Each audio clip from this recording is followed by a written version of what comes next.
Arizona Territory, 1887. Dawn came crawling slow over Silverton, brushing the canyon ridges in red fire and dust.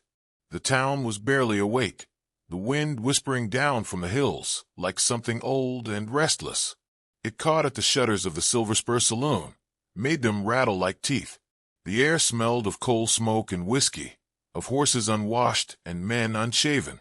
Tin roofs gleamed faintly as the first sun climbed up, and the long street shimmered with the promise of another hard day. Through that rising heat came a man the town barely noticed anymore, Amos Braddock. His beard was gray as the mountain ash, his limp steady as a pendulum, each step measured, deliberate. He wore a faded duster and a wide-brimmed hat sun-cracked along its edges. On his hip hung a revolver, so rusted the grip looked ready to flake away. It hadn't fired in 10 years. Some said it couldn't anymore. Amos never argued. He only kept walking, the way a man does who's outlived his pride. The general store opened its door with a creak, and the smell of grain and coffee drifted out. Amos stepped inside, tipping his hat to Mrs. Klein behind the counter. She gave him a tight smile, pity more than welcome. "Mornin', Amos," she said softly. "You're early." He nodded, setting down his coin pouch. "Sun's up. Might as well be me, too." Outside, laughter echoed from the saloon across the street. Young cowhands from the nearby spreads, loud with drink though the day had barely begun. They hollered and cursed and bragged of horses, of women, of guns. Amos's eyes shifted that way for half a second, then returned to the sack of coffee beans he'd come for.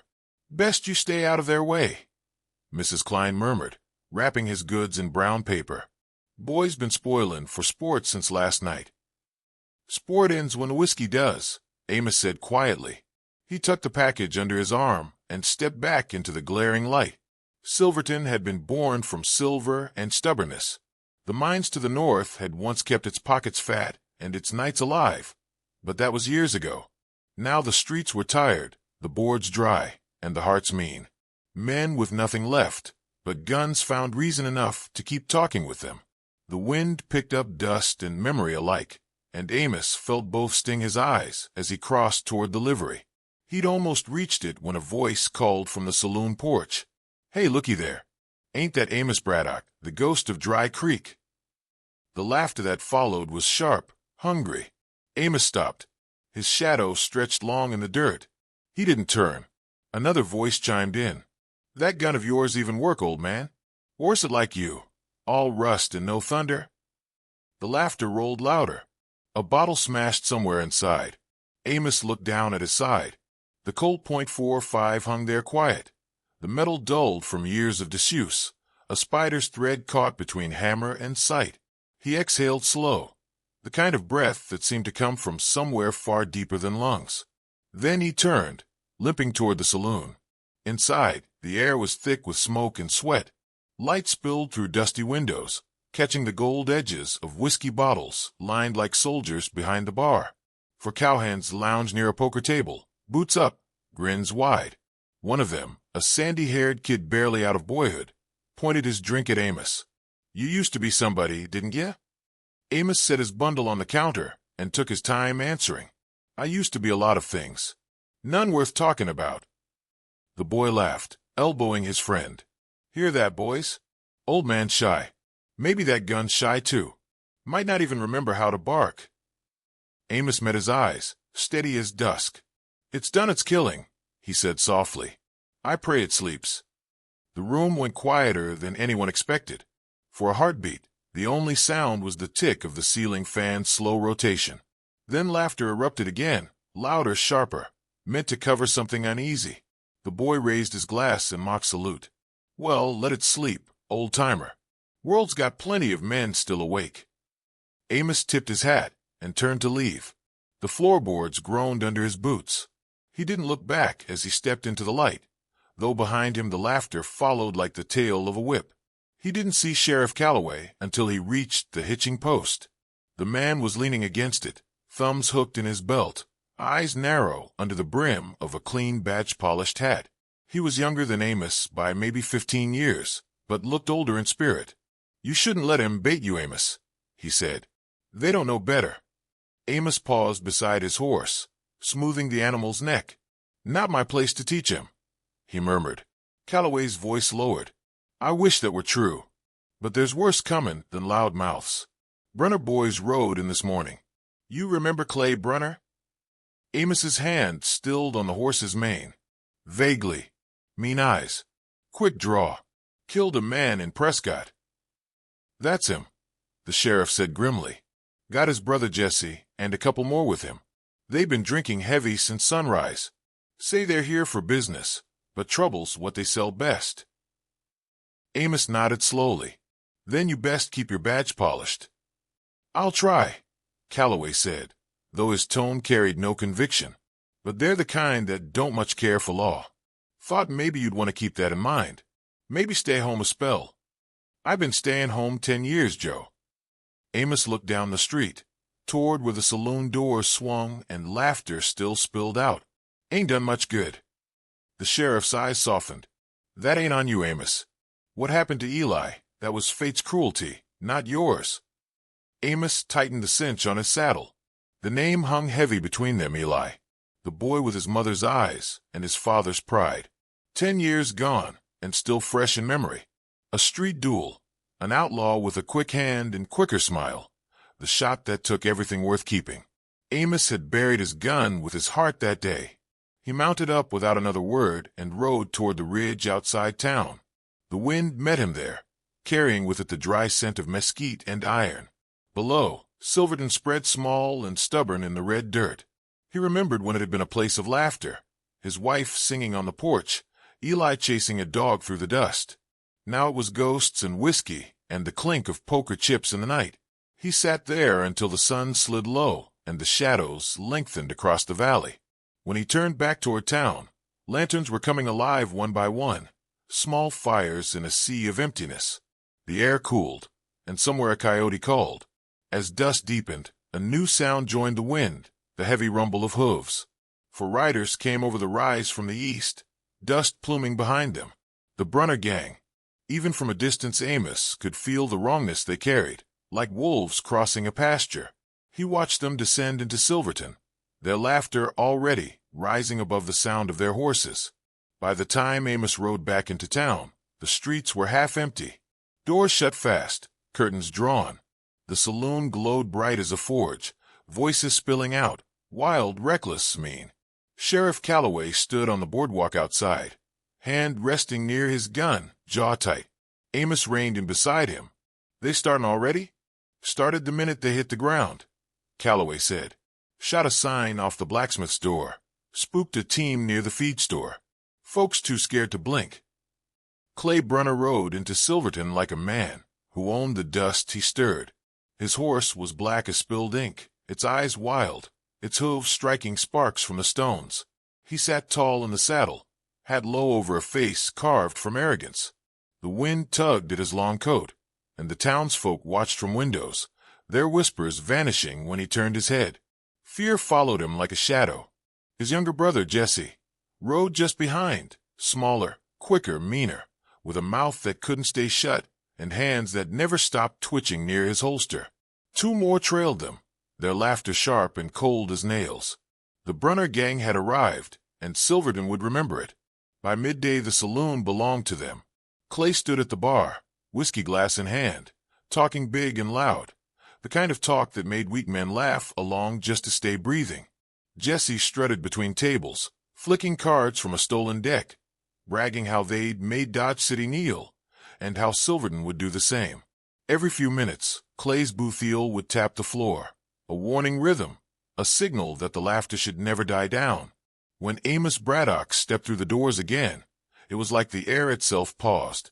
He moved slow, the limp more pronounced, his coat brushing the floor.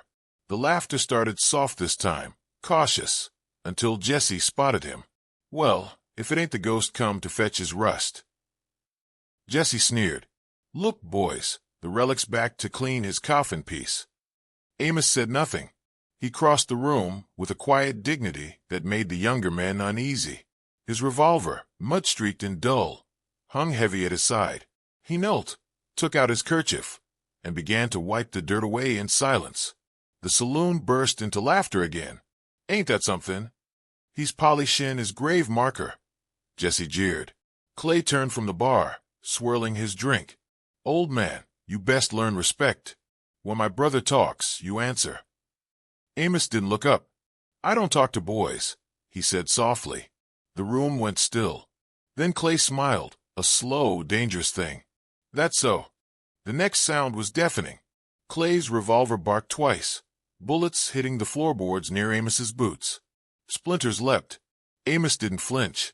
Dance, old man, Clay said. Let's see if them bones remember music. A murmur went through the room, a sick thrill mixed with shame. Amos stood slowly, brushed off his coat, and looked Clay in the eyes.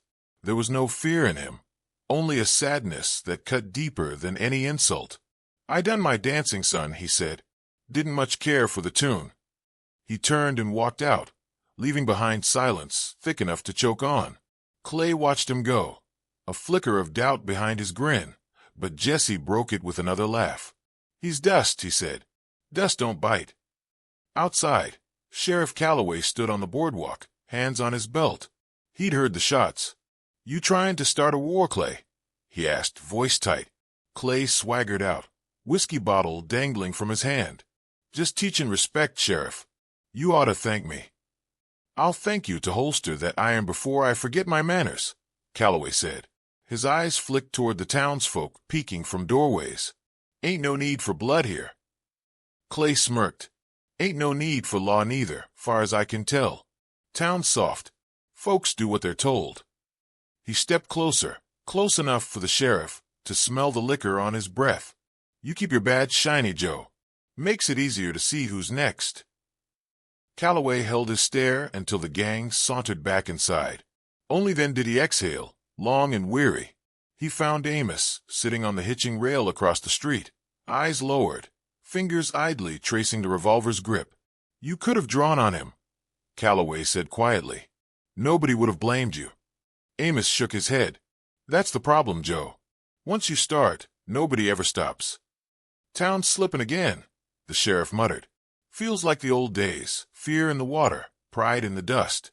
They've been buying up property since yesterday. Saloon, freight office, even the damn livery. Might own half of Silverton come week's end. Fear's cheaper than land, Amos said. Always was. A scream cut through the evening then, sharp, human, close. Both men turned. Across the street, the Brunner boys were outside the tailor's shop, one of them dragging the tailor's daughter by her wrist. She was young, barely 20, dress torn, tears streaking through the dust on her face. Jessie laughed, holding her hat high in mock courtesy. Ain't no harm, sweetheart. Just a skin if a lady dances. Her father stumbled out, begging, hand shaking. Clay watched from his horse, saying nothing, the sun glinting off his gun belt. The sheriff started forward, but Amos caught his arm. You'll die for nothing, Joe. And she'll live with nothing, Calloway snapped, yanking free. He strode into the street, his voice ringing. Let her go. Jesse turned, smirking. You gonna make me lawman? Don't make me repeat myself. Clay's smile spread slow as a knife unsheathed. Brother, let her be. Sheriff's a man of peace. Ain't that right, Joe? The girl was released with a shove. She ran to her father, sobbing. The sheriff's hand hovered near his holster, but Clay just tipped his hat. No need for trouble, friend. We was just playing. Some games ain't worth playing, Calloway said. Depends who's watching, Clay replied, then spurred his horse, riding off toward the outskirts. The gang followed, dust rising behind them like a storm. Amos stood frozen on the boardwalk. His hand still gripped his cane, white-knuckled. Every muscle in his body screamed to move, to act, but the weight of years held him still. The guilt burned deeper than pride. That night, thunder rolled over the hills. Rain came down sudden and fierce, drumming on rooftops, washing the streets clean for a moment. Amos sat by his window, watching the lightning dance across the sky. The storm carried him back 10 years, to another night when thunder had sounded like gunfire. He saw it as clear as if it were now. His boy Eli standing in the middle of Main Street, coat flapping, rain in his hair.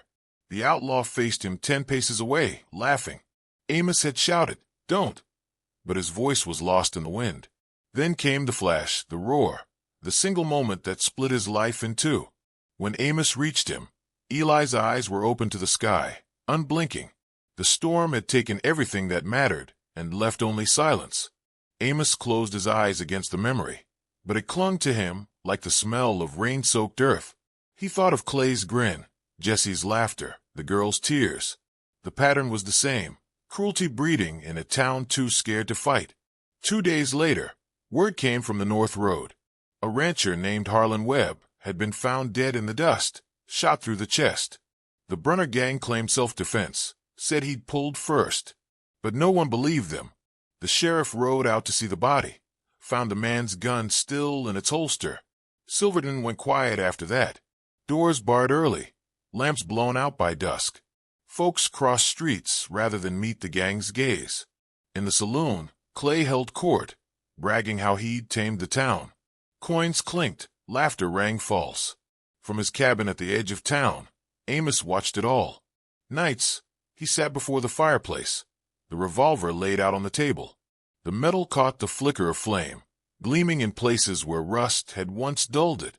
His reflection wavered across its barrel, a tired man, a haunted man. By the end of that summer, Silverton had forgotten how to breathe. The streets emptied long before sunset now, as if the sun itself hurried to leave. Shutters closed with the scrape of fear. The clang of shop doors echoed like nails driven into wood coffins. The church bell, once the heart of every evening, stayed silent after dark. Even the dogs had stopped barking. When wind blew through town, it carried nothing but dust and unease, whispering against the windows like ghosts asking to be let in. Amos Braddock walked those streets alone. He saw the life drained from them little by little, the barber's pole no longer turning, the blacksmith's forge cold, the saloon lights glowing longer than they should.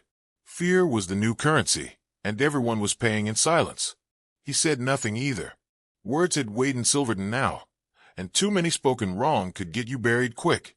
One morning he rode out past the old cottonwood grove, where the land sloped toward the cemetery hill. The air smelled of sage and dry clay, and a thin mist rose from the creek beyond. He dismounted slowly, his knee stiff from the years, and walked through the leaning crosses until he found the one that mattered most. The letters were faint now, eaten by wind and time. Asterisk Eli Braddock, 1866, 1877. Asterisk beneath it lay another stone, smaller, rounder, Clara Braddock, his wife. The ache never dulled. He knelt, brushing sand from the names.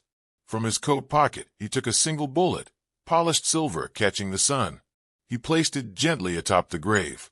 "One last time," he murmured, his voice breaking in the wind. "Then I'll join you." The town below looked small from up there, as though already fading from history. Smoke rose from the saloon chimney, a gray wound against the sky. Somewhere beyond that haze, the Brunner gang laughed over stolen whiskey, and Amos felt the weight of it pressing on his chest. He didn't hear the boy approach until the horse snorted behind him. Tom Ellison was small, wiry, with hair the color of red clay and eyes too old for 14. He worked at the livery, orphaned when fever swept through 3 winters ago. "Mr. Braddock," he said softly, holding his hat in both hands.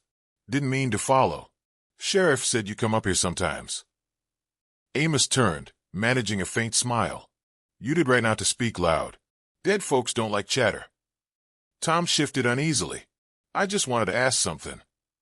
The fellas at the stable say you fought at Mesilla. That true?" Amos chuckled low, a sound that hurt coming out. "I was there, sure enough. Fought on both sides before I knew which was which." "What was it like?" the boy asked, eyes wide. Amos looked out across the horizon. The light trembled on the ridges, and far away, a hawk circled lazy in the air. "It was loud," he said finally.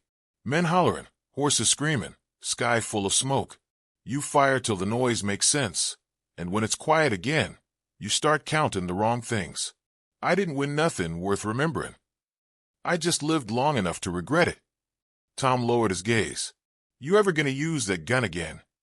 Amos didn't answer right away. He drew a slow breath, the kind you take before confessing something to God. "A gun's a heavy thing, boy. Not for its iron, for what it takes out of a man. Every time you draw, you lose something. That don't come back." Later that week, as the sun dropped behind the mesas, Tom stopped by Amos's cabin with a bucket of water and a look of curiosity that wouldn't quit. Inside, Amos sat at the table, the revolver laid open like a wound. He was cleaning it piece by piece, a lantern casting gold light across his weathered hands. The sound of oiling metal filled the room, slow, rhythmic, like breathing after a long run. "You're fixing it," Tom said quietly. Amos nodded, eyes never leaving the gun. "Just keep it honest. Metal rust same as men." The boy stepped closer. "Teach me."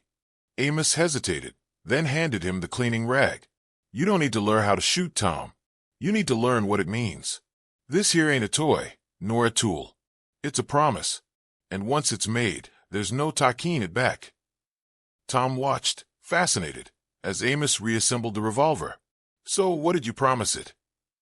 "That I'd never draw it again," Amos said softly. The words lingered, heavy as smoke. Outside, thunder grumbled over the hills. While Amos taught the boy caution, the Brunner gang taught the town obedience. Their boots stomped through the streets like a drumbeat of control. They drank on credit, took what they wanted, and laughed when no one stopped them. The sheriff was the last line, and even he was running out of strength. When news came that the gang meant to rob the mine's payroll wagon, the same wagon that kept half the town alive, Sheriff Calloway rode out to meet them. He went alone, because no one else dared follow. The fight wasn't fair, it never was. By sunset, the sheriff's horse came back without him, saddle soaked in blood. They found him near the ridge, half conscious, ribs broken, jaw bruised purple. He'd stood his ground, but 4 guns against one made short work of courage. When Amos helped carry him inside the doctor's office, Calloway's hand caught his sleeve. "They own it all now," the sheriff rasped. "The mine, the freight road, the saloon. I tried to talk. They beat me for talking." "Rest," Amos said gently. "You done what you could." Calloway shook his head weakly. "Not enough. Not near enough. This town needs more than law. Needs someone the devil fears." That night the church filled for the first time in weeks. Fear had driven people inside, men, women, even children. Rain pattered on the roof, and the preacher's voice trembled but strong. "The good book tells us there's a time for peace," he said, "but also a time for the sword. Even the meek must sometimes bear it, else evil reigns without contest." Amos sat in the back pew, hat in his lap. The lantern light played across his face, deepening the lines carved there by regret. The preacher's words settled into him like stones dropped in water. Even the meek must sometimes bear the sword. Afterward, as folks shuffled out in silence, Amos lingered behind. The rain had stopped. Outside, a wanted poster flapped against the church door, wet and curling at the edges. Someone had nailed it there while they prayed. In black ink it read, "Sheriff Calloway, resign or die." The letters bled slightly in the rain, but the message was clear. Underneath, a crude signature, Clay Brunner. Amos stared at it for a long time. The wind caught it, tore one corner loose. The paper fluttered like a wounded bird before slapping back against the wood. He reached out and pressed it flat with one rough hand. Somewhere down the street, a piano played out of tune. The saloon again, laughter spilling from its doors. The sound carried on the wind, twisting through the empty alleys like mockery. Amos looked up at the dark sky, eyes burning. "How long, Lord?" he whispered. "How long before a man's silence becomes his sin?" The stars above gave no answer. Only the wind moved, soft, persistent, gathering dust through the sleeping town. And Amos, feeling the weight of that dust, knew it would soon be time to stand again. The wind came first, low and restless, crawling down from the mountains like a living thing. It tugged at doors and shingles, moaned through alleys, and carried with it the scent of rain and reckoning. The sky above Silverton bruised over with black clouds, heavy and trembling, and thunder rolled in the distance, slow, deliberate, like God clearing his throat. Lamps flickered in windows, and every soul that still drew breath knew the night would not pass quietly. Amos Braddock stood by the window of his cabin, watching the storm gather. The glass rattled softly as a gust swept across the plain.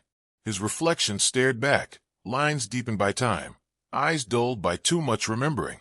On the table beside him lay the Colt, oiled and ready, gleaming faintly in the lamplight. For 10 years he had tried to bury it, to bury the man who once drew faster than conscience. But some things refused to stay in the ground. He reached out, his hand steady now, and lifted the revolver. The weight felt right again, as if it had been waiting for him. He slid it into the worn holster hanging from his belt. His duster, old and frayed at the collar, smelled faintly of smoke and rain. He pulled it on, buckled the strap, and adjusted the hat that had shaded him through wars, cattle drives, and heartbreak. Outside, lightning cracked open the sky. He saddled his horse beneath the eaves, rain beginning to fall in hard, slanting sheets. The animal snorted, uneasy, but Amos whispered softly to it, words half prayer, half promise. "Easy, boy. It's time we finish what others started." Silverton was near dark when he rode in. The streets shimmered with puddles that reflected the yellow light of scattered lanterns. Doors were barred, curtains drawn tight. The sheriff's office stood empty, its single lamp burning low. He saw a shadow move inside, Deputy Hanks, face pale as paper, peeking through the cracked door. "Braddock," he hissed, voice trembling. "You shouldn't be here. They'll kill you soon as look at you." Amos dismounted, boots splashing in the mud. "You still got a badge, son?" Hanks nodded uncertainly. "Then wear it like it means something." Amos turned and started walking, the wind tugging at his coat. Behind him, the deputy didn't move. The church bell tolled once, sudden and cracked, the sound of iron pane echoing through the storm. It startled crows from the steeple. They rose screaming into the night before the wind swallowed them whole. The saloon at the far end of Main Street glowed red through the rain, firelight spilling across its windows like blood. Music drifted faintly through the door. A piano key struck out of tune, laughter warped by liquor and sin. Amos stopped outside the saloon's swinging doors. He could hear them clearly now, the Brunner gang, their laughter thick and ugly, coins clinking as they counted stolen gold. Clay Brunner's voice rose above the rest, calm and certain, the voice of a man who thought himself untouchable. "Silverton's ours now, boys," Clay said. "Ain't a man left with the guts to say otherwise." The thunder outside answered like an omen. Amos pushed the doors open. The room fell quiet for one suspended heartbeat. Rain hissed on the roof, wind howled through the crack in the windows, and in the middle of it all stood the old cowboy, soaked hat low, eyes burning beneath the brim. The lamplight made ghosts of the smoke, drifting between them. Clay rose slowly from his chair, gold coins spilling from his hand. "Well, I'll be," he drawled. The graveyard spat back its oldest corpse. "You lost, old man." Amos stepped forward, boots squelching in sawdust and mud. "No, I finally found my way." Jesse laughed from the corner, his hand resting on his pistol. "You ain't got the sand for this, Braddock." Amos's voice came quiet, but every man in that room felt the weight of it. "No, but I've got the truth." The words hung like thunder before the lightning. Clay smirked. "Truth don't stop lead. Sometimes it fires it." And then the storm broke, both inside and out. The first shot cracked through the room, shattering a lantern. Fire spilled across the bar, light flaring wild and orange. The piano cord snapped as a man fell against it, screaming. Amos moved slow, deliberate, each motion precise. His hand was steady as the Colt bucked 1, 2, 3 times, the reports deafening in the confined air. One outlaw staggered backward, disbelief frozen on his face before collapsing into the smoke. Another tried to draw and didn't finish. Glass exploded, chairs splintered. The smell of gunpowder filled the room, sharp, metallic, final. Jesse lunged from the side, yelling something wordless. Amos turned, fired once, and the young man dropped, his gun clattering harmlessly to the floor. Silence followed, thick as rainwater, broken only by the crackle of the burning bar. Clay stood alone now, eyes wide, chest rising and falling like a cornered animal. For the first time, the grin was gone. "You think this changes anything?" Clay said. "You're just another killer with gray hair." Amos's thumb pulled back the hammer. "Maybe, but I kill for the living, not for the gold." Clay drew, faster than most men could blink, but Amos didn't flinch. Their eyes locked, and in that instant, something flickered across Amos's mind. For the briefest breath, Clay's face wasn't Clay's. It was Eli's, young, fearless, defiant. The way he'd looked that day on Main Street 10 years ago, before the bullet. The same set of the jaw. The same pride that had cost a life. Amos hesitated, heart breaking anew. His finger trembled on the trigger. The world slowed to the rhythm of his breathing, the fire crackling, the thunder booming overhead, the rain hissing through holes in the roof. Then he saw the truth clear through the smoke. Clay wasn't his son. Clay was the man who'd taken him away. He squeezed the trigger. The shot rang like judgment. Clay stumbled, eyes wide with disbelief, and dropped to his knees. The gold spilled from his pockets, rolling across the floorboards, clinking faintly as they settled. He looked up at Amos one last time, mouth-forming words that never found sound, then fell forward into the mud-streaked floor. Outside, the wind screamed through the streets, rattling doors and shutters. The fire dimmed, smoke curling upward in lazy ribbons. Amos stood alone amid the wreckage, the tables overturned, the dead scattered, the storm raging beyond the walls. He holstered the Colt with slow hands, the motion solemn, reverent, like closing a coffin.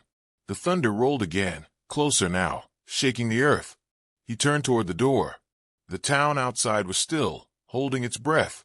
As he stepped through the threshold, rain hit his face cold and clean.